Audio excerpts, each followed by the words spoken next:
Hello, hello, hello. It is Wednesday, hump day, May 14th. It's a beautiful day in Chicago. Got my workout in this morning and got a lot of news to cover today. Some DePIN news, some pretty exciting announcements from Hivemapper, some big announcements with JP Morgan as well, and their use of crypto.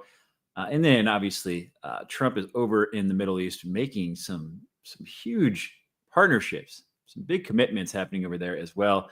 But as always, I want to start off with a quote. I came across this yesterday. I really like it. It's let's see here. We can't change the wind, but we can adjust the sails. It's so true. Basically, like, worry about things you can control. And, certain things you can't change, but you can adjust the way you react to them. And that is super, super important. I think we've seen that, that applies this year, right? Like this market cycle, I've had to adjust my strategy many times over. Coming in, I was expecting it to be like the last market cycle where we guys have this bull run. I had certain price projections on every project, but didn't take into consideration. Sorry, I just saw a comment pop up there. I'll pull that up in a second. But I didn't take into consideration that, market conditions are different right now from a macro perspective. Retail hasn't been able to enter the same way they have in prior market cycles. So I've had to adjust. There's still ways to take advantage of the current market cycle. You just have to be able to adjust to current conditions.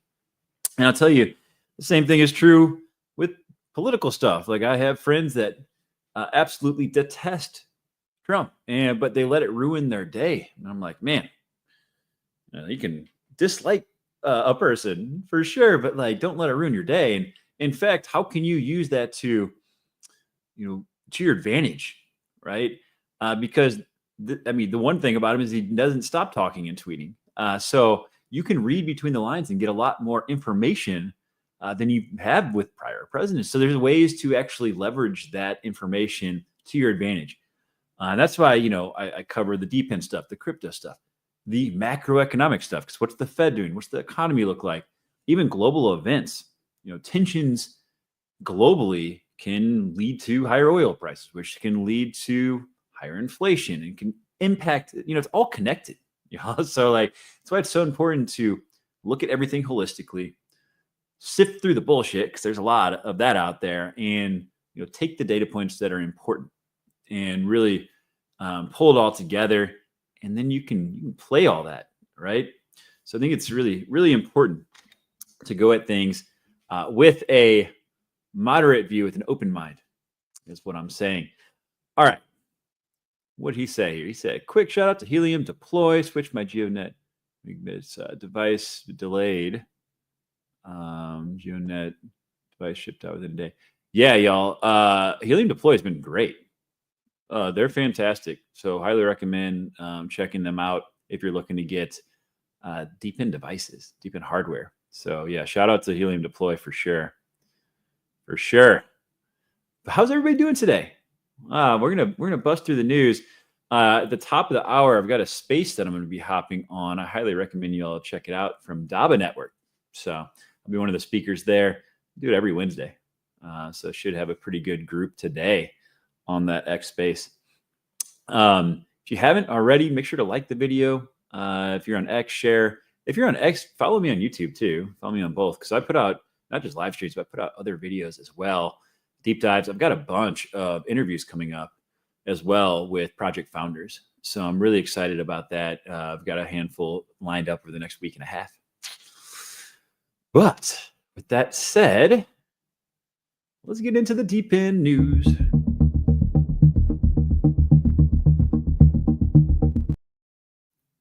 This is pretty big news. This broke today. Hivemapper, they've got LYFT. They partner with LYFT. LYFT is using their data.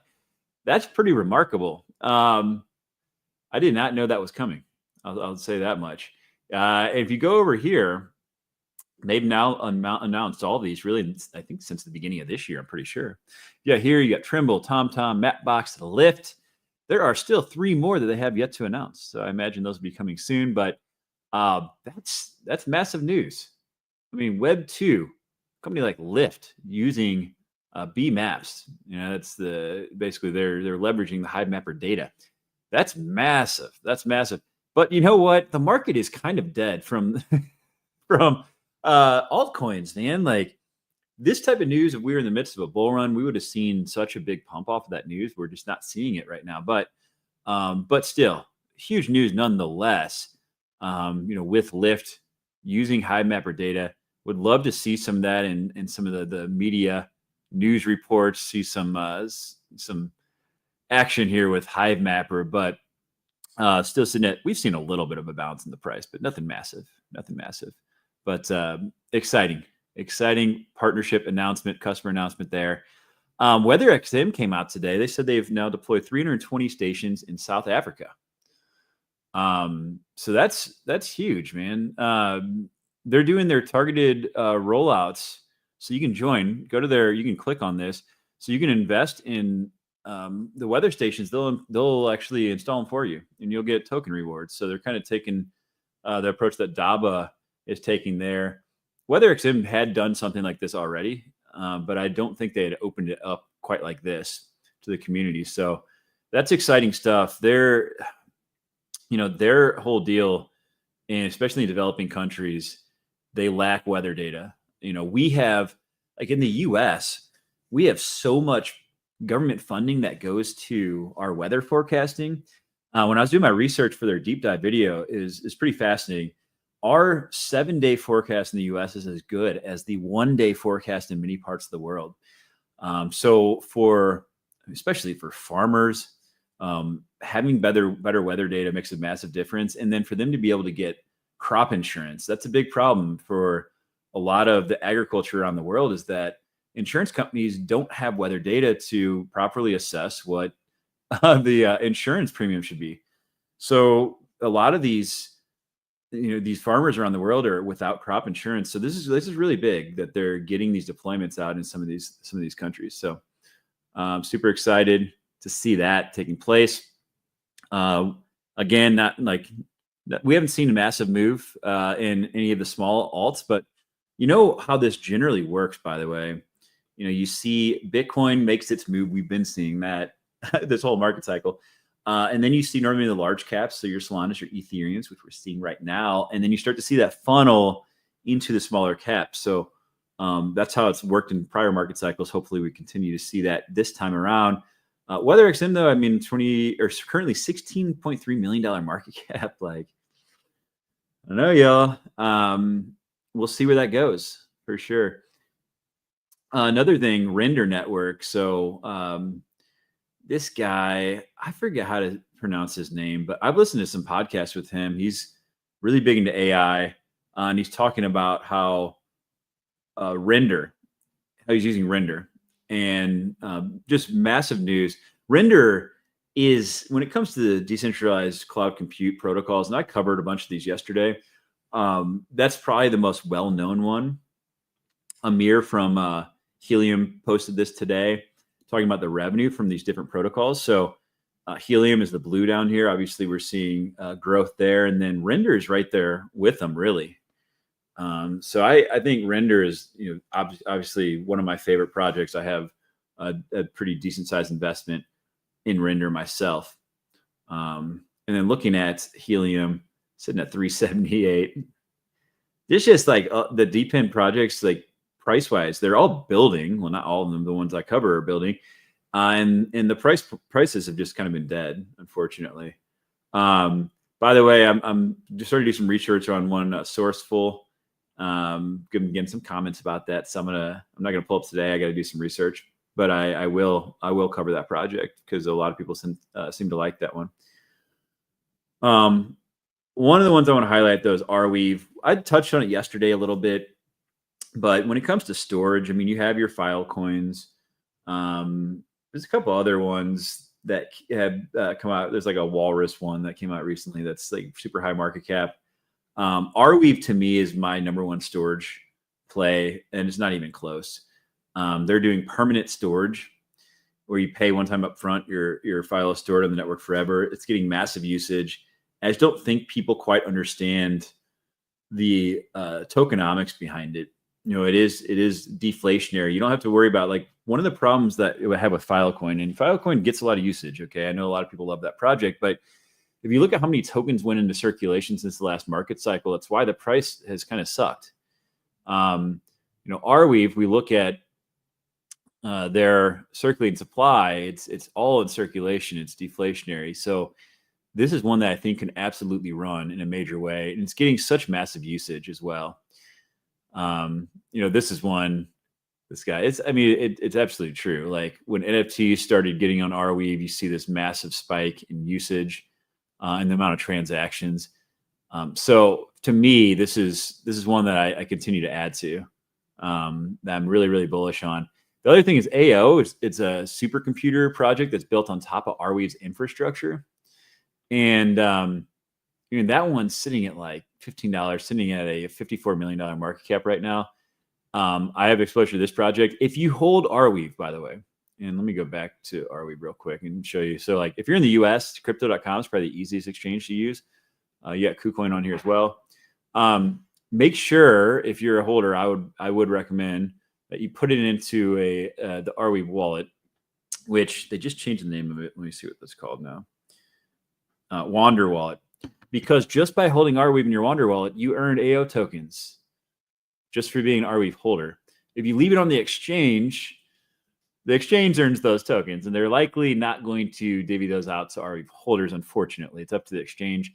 As far as I know, they haven't. So just some advice there. But AO, I think, is a very solid project. It's a little bit difficult to buy. I do have a video on my channel on the instructions on how to bridge your Arweave over and purchase AO. So now, overall, not financial advice on the investments themselves, of course, but that's there. I'm a big fan, personally, with my risk portfolio. To be careful there. All right. Let's see. Oh, we got some comments in here. Got your B? Let's go. Hell yeah. Nice, Joe. That's exciting, man. What are your thoughts so far? Have you had a chance to mess with it? Curious. I've heard that the T-Mobile plan is the best one to go with. I know some people that have been using the Helium plan. I think they ran some issues recently. They might have figured it out. I mean, it was working for a while for them, and just recently they said it stopped. Curious. Cars in the shop. Oh, wow. That's not good timing to get your B when the car's in the shop. What the heck? All right. Let's see. What's up? 619. What's up, buddy? Let's go. My fun fact of the day have you guys heard the thing where it's like, it takes more muscles to frown than it does to smile? And I was like, oh, that's kind of cool. I looked up, it's not even true. It's like, what the hell, man? Yeah, apparently it's not even true. So now I will say, when I was doing my research on editing videos and stuff, one of those things they say is, if you're on calls, if you're on camera, make sure to smile because you can hear it through your voice. And it's actually true. It actually is true. And for my people in our Discord group, sometimes you got to blink a little bit too, every now and then. I know I'm letting you down with that. Try not to blink too much. Let's get into the crypto news.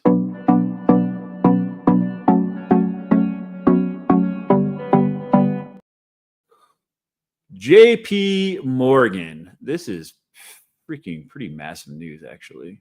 They put their first public blockchain transaction out there on Chainlink and ONDO. So Chainlink's been around a long time. ONDO, it was pretty apparent that ONDO is going to be used, I think, here, because if you look at Trump's crypto business, they are huge ONDO holders. So you could see that on chain. But they're saying this is not just another proof of concept. This is something big. I would tend to agree. I think this is actually massive news. It's interesting. Again, just to show you, like, the market is kind of dead. Chainlink's down on the day on this news. What is going on here? I think ONDO had that big pump on the news. This is earlier this morning.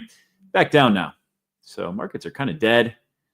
But there's a lot of money sidelined as well. I'm going to talk about that later. Apparently, Bank of America says they're all in on XRP, and the UAE met with Ripple with XRP. So I haven't seen a lot about this, but I think XRP is going to be pretty massive. I mean, it's already a pretty high market cap, but like this is a pretty big deal for sure. You look at XRP price, where are we sitting at today? 254. I mean, we had that big run up. I mean, what's what I'm talking about? Market cap 149 billion. But I do believe that the banking system is going to use it in a major way. So, you know, this is one to certainly keep an eye on. I own some XRP. Probably should own more, really. But I don't know. I like our DePIN projects because there's a lot more upside, in my opinion, because the market cap's smaller. It's a pretty big market cap. Not to say it can't run. I think it will.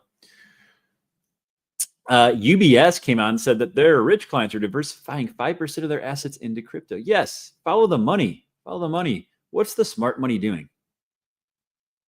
They're moving into Bitcoin. You know, actually, I saw a chart. I should have meant to pull it up. It's one of the saddest things I've seen. It's like retail has been selling off all their Bitcoin, and guess who's buying it? The billionaires, the banks, and the institutions. They're buying all your Bitcoin. Stop selling them your Bitcoin. Like, what the hell? Oh man, it's like the Bitcoin was built to be diversified, to be decentralized for the people to be able to get their power back, and they're all selling it. All the smart money's buying it up. They put out their news and they scare everybody, and then they buy. JP Morgan, by the way, JP Morgan, you know how many times they came out and they're like, oh yeah, Bitcoin's bullshit, crypto's bullshit, blah blah blah. So many times they fudded crypto and blockchain. Then here they are using it. Of course, that's what they do. That's what they do. You got Tim Draper, a venture capitalist billionaire, saying that Bitcoin's going to replace the U.S. dollar dominance in 10 years or less. Wow, that's a pretty bold prediction. I don't know. What do you guys think? You guys think it's going to happen? Certainly possible, man. I mean, I don't think that there's going to be another country's currency that's going to supplant the U.S. dollar. I mean, I know that people love to talk about that, but I don't think the yuan's going to do it. I definitely don't think that the euro is going to do it. But if we have a reset where there's some sort of global currency backed by gold and or Bitcoin, I think that could, for sure. Not going to happen overnight. 10 years seems pretty quick, but I don't know. Things move quickly. I'm going to keep talking about this like every day because the supply shock is coming. Like, you look at these exchange balances. I mean, this is a massive amount of Bitcoin that's moving off exchanges in the last 3 weeks. The amount of purchasing, the amount of new Bitcoin coming online, and the amount being moved off exchanges. Once the supply shock really hits, there's going to be some big price moves. The Financial Times is releasing a film on Michael Saylor. I don't know. I was kind of watching this. This is 27 minutes. I don't know if this is the whole movie or not. I haven't had a chance to watch this whole thing yet, but pretty cool. These are the things you see when you start to see retail come in back in the space when you start having movies like this.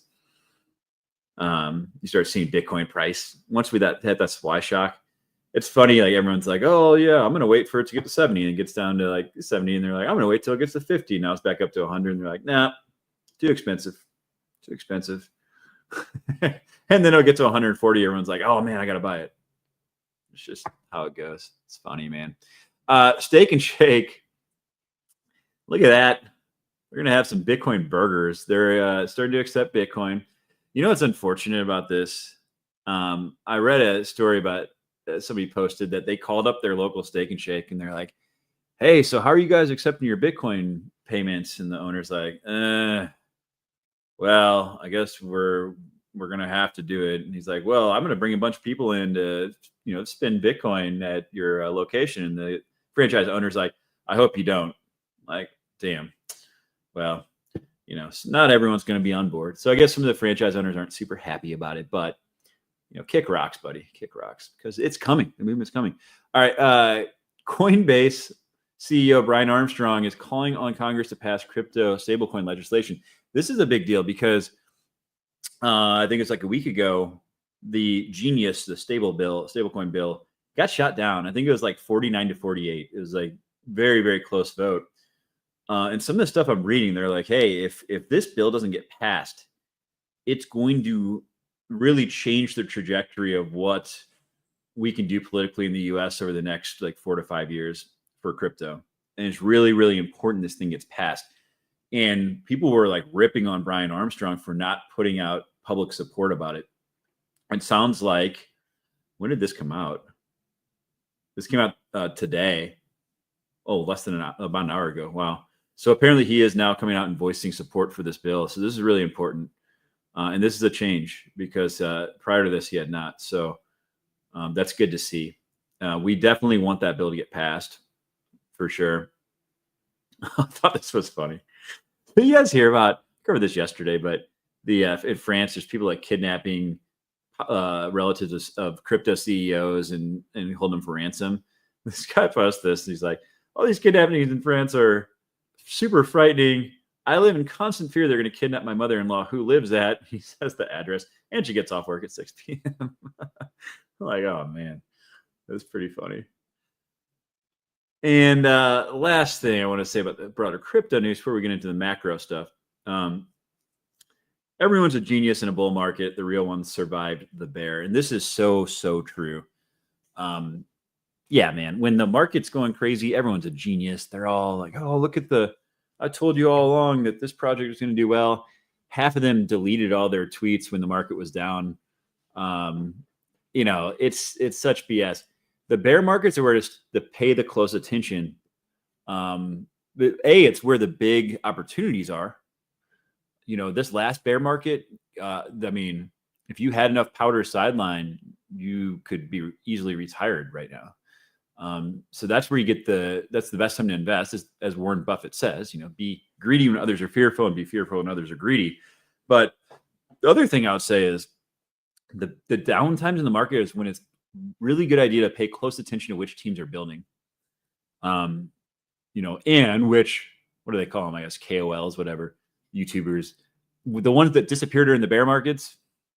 And then they just like all of a sudden show up when the market's back again. It's like so ridiculous. But the same thing is true of deep teams, especially in DePIN. Like when the markets are down, if they're not building and they're not making announcements and still, announcing partnerships regardless of their token price, that's a huge red flag. So, that is the time I think, because when the market's up, every founder, every project, they're all excited. They're you can find them everywhere, but a lot of them are nowhere to be found when the market drops out. So certainly what I pay very close attention to. Very close attention to. Joe, when are you getting your car back, man? I want to hear about your experience with the B. Whoever survives, the name of the game is who survives the bear market, aka crypto winner. That's absolutely true. That's so true. And that's why it's important to take profits, especially pay close attention to the fear and greed index. We hit like 70. Let's see, we hit 73 yesterday, fear and greed index. What we've seen this market cycle is when we hit upper 80s to like 90, we've seen the top within 2 to 3 weeks. So I'm keeping a very close eye on that because you really need to have powder when the market's at the bottom. If you hold all the way through, it's really difficult. It's really difficult to do that. Always has been. Oh, always has been. You're not talking about your car. Okay, you're talking about surviving crypto winter. I 100% agree, man. 100% agree. All right, let's move into some global news. We have some really big stuff happening right now all across the world. Trump's been in the Middle East. Check out the people that were at this event yesterday, by the way. I thought this is really interesting. Check this out. Let's go to the beginning of this. First, you had Elon was obviously out there, Elon Musk. It's Sam Altman, OpenAI. What else do we have out there? Some big names, man. Oh, AMD. Okay, AMD. They make kind of like a NVIDIA, but they make chips for. You got Larry Fink, CEO. They had some people out there. Like this is crazy. And it's like, why? Why? Why might you ask? I have a video about that. Video about that. Citibank's CEO. Huh. What else we got? Frontier. You saw they had a nice runoff in their stock 2 days ago. Huh. So some big names out there. So why? Why did they have? I need to share this a little bit differently so that I can share the audio on this. I'm going to play this real quick, and I think this gives us some insight. I found this really opened my eyes a little bit because I wasn't aware of all this. So it's AI. This chip is about two things: China and AI. What people don't realize, that region is one of the fastest growing on earth. I'm talking about the circle of friendship here: Saudi Arabia, Qatar, United Arab Emirates. Who's number 3 in AI development right now? US. China's number 2. Number 3, UAE. So that's why all those AI guys are there. They are so advanced. I just got back there 2 days ago from there. So there you go. I think that's a big reason why all those people are over there. It comes down to the AI race. You've probably heard too that there was quite a bit of money pledged to the U.S. Let's get back here. Qatar signed a $200 billion aviation agreement with Boeing. It's the largest, it's the record largest. I wonder what Boeing stock's doing today. I'm sure it's freaking flying. So that was massive. And then apparently Trump secured a $1.2 trillion economic commitment. I want to know what is Qatar's GDP? So I find that a little bit hard to believe. Like, how does that number work? Their whole entire GDP is 213 billion. So how are they raising 1.2 trillion? Over what period? Either way, it's big news. It's big news that we're getting these commitments from Qatar for sure. You probably saw yesterday that the Saudi Arabia pledged $600 billion to the U.S. So that's obviously big news. The other thing a lot of people didn't catch, by the way, is that in that speech that Trump gave, he said that he was going to lift all sanctions on Syria. And I looked into this a bit. So we had put a ton of sanctions on Syria when they were under their last regime. And it basically crippled their economy. I think their GDP has been like cut in half since 2011, and they're like 90% in poverty. So Trump announced, "Hey, we're gonna remove all those sanctions," and they were like, "This is in Syria last night. They were like partying in the streets, like crazy stuff there." So the question is like, what is the play here? And I think I'm wondering.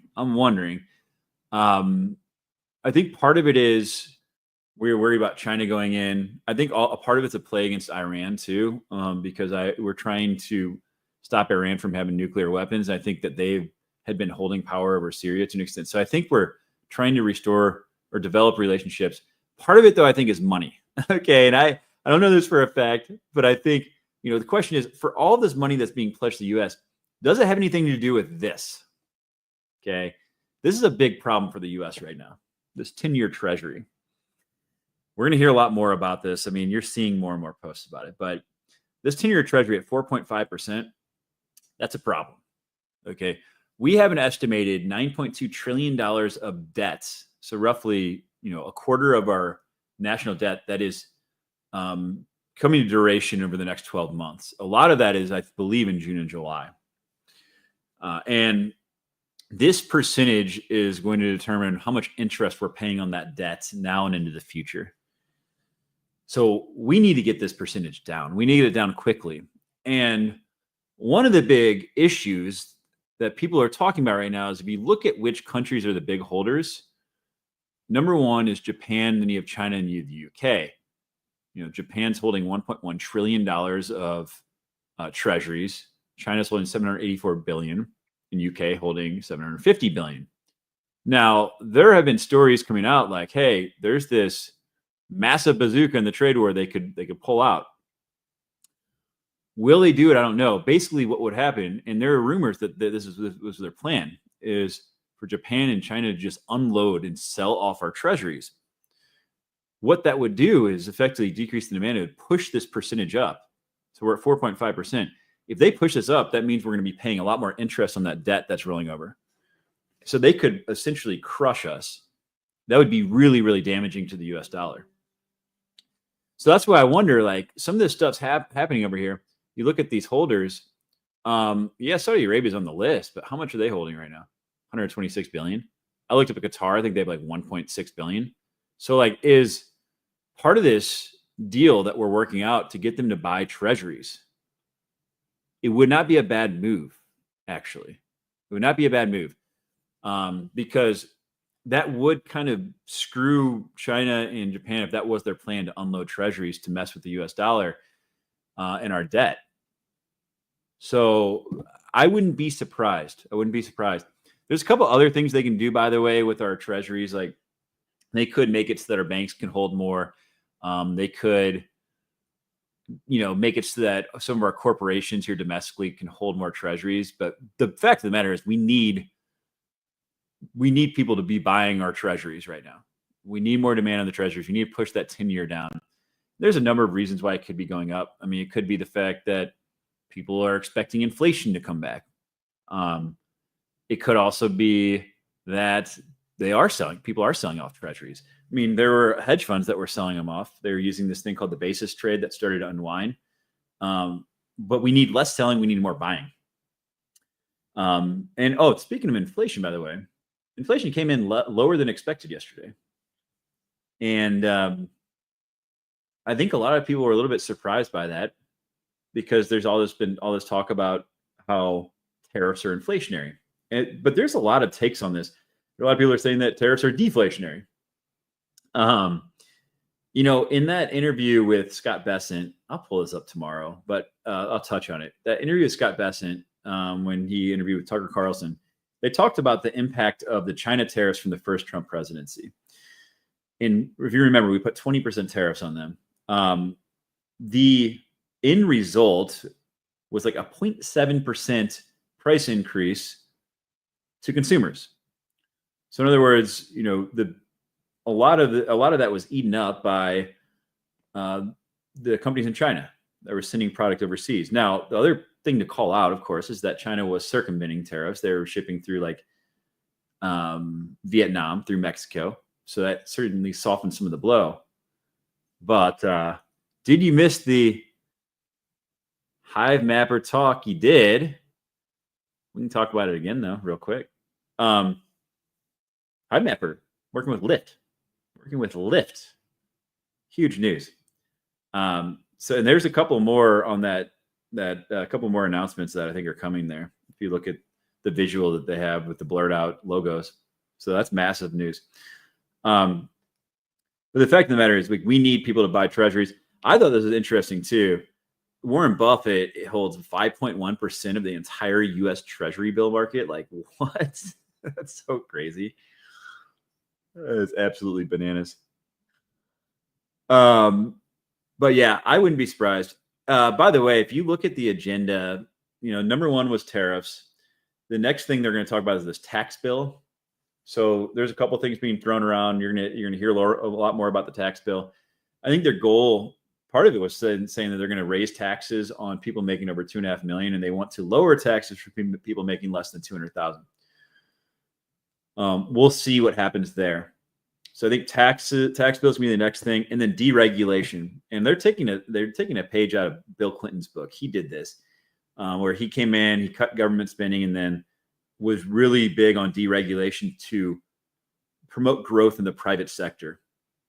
So we have so much damn red tape in this country. It's ridiculous. So I think they're going to make it easier for private businesses to grow, try to move some of the onus off of government and government spending and government jobs and grow the private sector. That's the whole goal here. That's what Bill Clinton did. He did a hell of a job. We had a budget surplus under Bill Clinton. And I think that's what they're trying to do here. But they certainly they've got a tough road ahead again, because we're paying like over $1 trillion in interest on our debt right now, 36 trillion in debt, 9.2 trillion of that rolling over this year. A big part of that, if they're going to try to get it done, is getting that 10-year treasury down.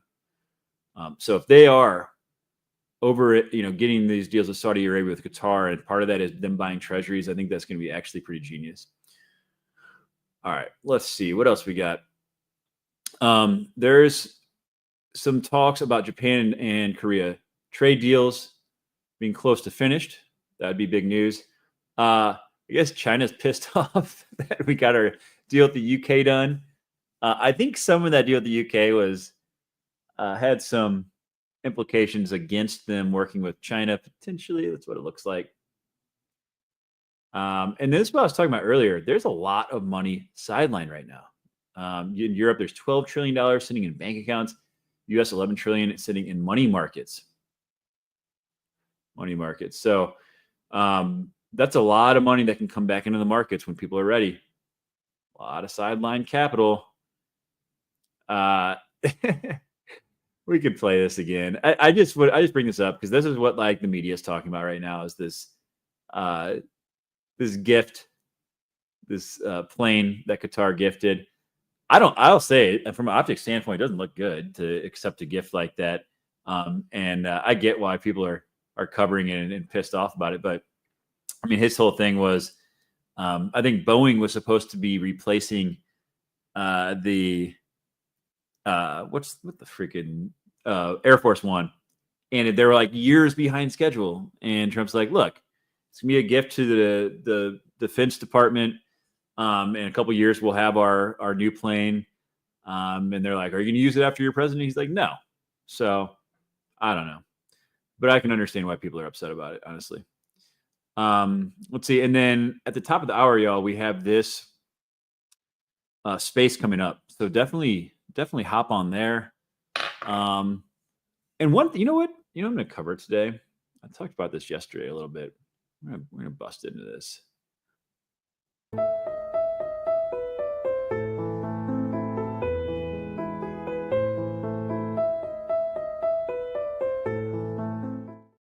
All right, we're going to talk about this Federal Reserve requirement. Let me go on here. So, the banks are required, when you deposit money, they're required to keep a certain percentage of that capital on hand. And it generally used to be like 10%.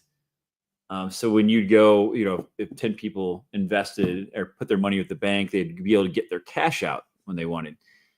This changed back in 2020 to 0. Let's just pull this up. It's on the Federal Reserve website right now. As of March 15, 2020, the board reduced required remittance ratios to 0%. So there's no reserve requirement for banks. That's like crazy. Okay. And this is a big problem. When you look at our banking system right now, when you're really loaning the bank money rather. When you put money in the bank, like they take your money and then they lend it out to businesses. They buy treasuries, right? They try to get a return on your money and then they try to give you less of a return than they get on your money. So they have a spread. This is problematic when you have a 0 reserve requirement. If there was a bank run today, like our banking system would be completely effed.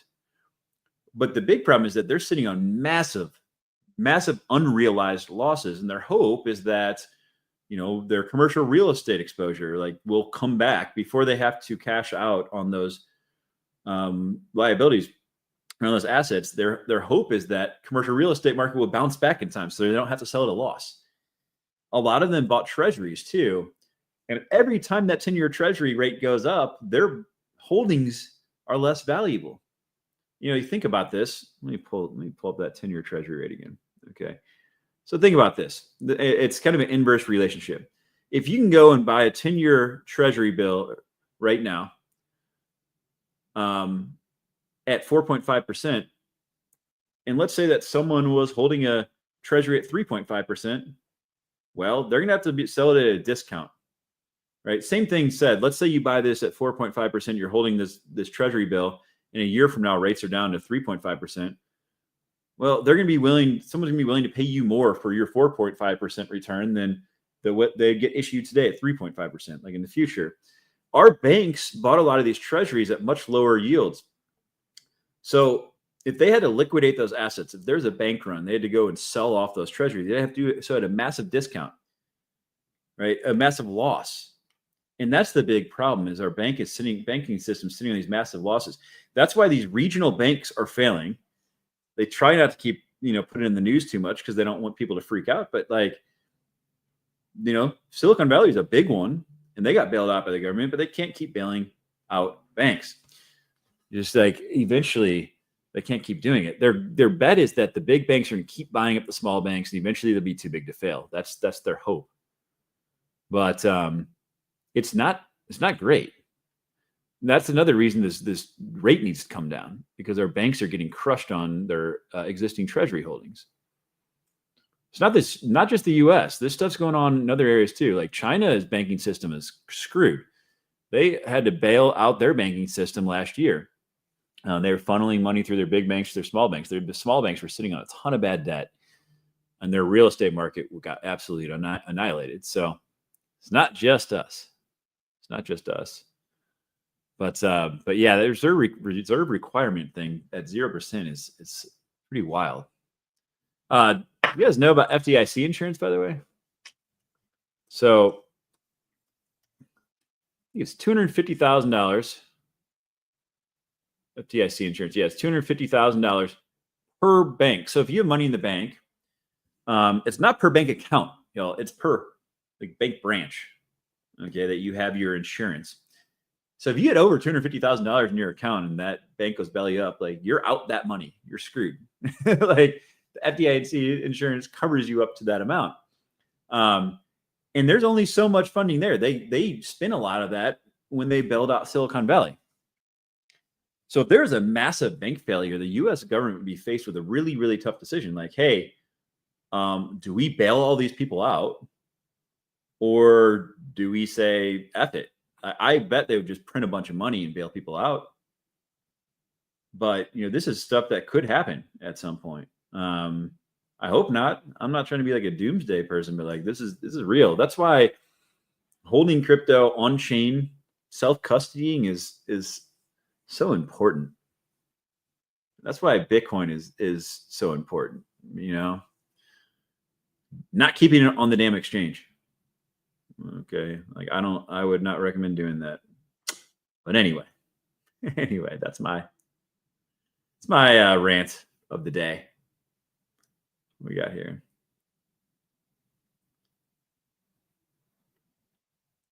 Where does it say they're trying to balance the budget with the new bill? Which new bill? I mean, the talk was that they were trying to balance the budget on the campaign trail. I think part of it was they were trying to bring in $1 trillion a year with tariffs, which doesn't look like it's going to happen. They're trying to cut $1 trillion in spending through Doge. Doesn't look like that's going to happen either. I've seen these, so I'm not sure which budget you're talking about. The tax budget that's coming up. I don't know. I don't think they're going to be able to balance the budget. There's no way. And that's the big bet here. With all these governments right now and the debt they're in and the interest they're paying on that debt, they're all spending more than they're bringing in. And the interest on this debt, these deficits, they're going to eventually just have to continue printing money like what Japan's been doing. And that's going to cause inflation and devalue currencies more and more. And that's why Bitcoin and gold are such a good long-term play, is to hedge against that. And the big reset, people are talking about this, the big reset that's going to happen at some point. Eventually, a lot of people think that there's going to be an emergence, an emergence of a currency, not to say it can't be the US dollar, but like where they have a gold backing again, or gold and Bitcoin. Like, I think eventually we're going to have to get back to that, because these countries are going to continue just printing and devaluing their currency. I mean, that can't go on forever and ever and ever. I said that they're $5 trillion cutting Medicare, Medicaid, tax breaks to the rich. Yeah, I mean, what I saw recently is that they're trying to raise taxes on people making over $2.5 million. I know they're trying to reduce the corporate tax rate. We've seen, I mean, like, triple down economics does not really work. So, like, there's corporate greed out there. The problem with Medicaid and with Social Security and all these programs is, like, unfortunately, we need to raise taxes, but we need to cut spending. And I don't know there's a way to balance the budget without doing both. And I don't see that they were able to do without impacting some of these programs. I know that sucks. Like, I'm not personally expecting Social Security to be around when we're older. I don't think it's going to be there unless they make some drastic changes. Like, we're going to pay into that shit our whole lives, and it probably won't be available to us. That's the way things are going right now. And that sucks. But it is what it is, man. That's why, I spend the time looking at this stuff, is to, put myself in a position to where I don't have to rely on that stuff, because I don't think it's going to be there. And I wouldn't be surprised if taxes are a lot higher in the future. So I think it's really on us to do everything we can to put ourselves in a financial position where we're not relying on those programs, because they might not be there, man. We'll certainly be paying into it. But I don't see that. I don't see them balancing the budget. I don't see it happening. It's a great thought, but I will say getting that 10-year treasury rate down would help for sure. Would help. All right, we got 10 minutes. I need to hop. I've got the space coming up in 10 minutes. And then I am actually, guys, I'm meeting with the CEO of 375 AI today. So we're going to have an introductory discussion. I'm going to do an interview with him in the next week or so. That's a pretty cool project. So we're meeting later today after that space. And I will be back tomorrow. So hopefully everyone's having a great day, man. It is Wednesday. Make the most of your day. I was reading this book. Is kind of reshaped my mindset a little bit. It's like, we look at our days as our 9 to 5. And then you get off work, and then you kind of just like go home and you're like chilling, whatever. Like, reshape your mind. Instead of looking at your day as your 9 to 5, look at your day as your 6 to 9 a.m. and your 5 to 10 p.m. The hours that you have available to you. Stop thinking about your day as your work day. Think about your day as your time that you have outside of your work day. And then you start to really think about how you're using that time. It's important to spend time with your family, with your friends. It's important, maybe instead of watching Netflix for 2 hours, you spend it doing something productive. So, you outside of work, you only have so much time. So, a way to reshape your mind. Anyway, appreciate you all.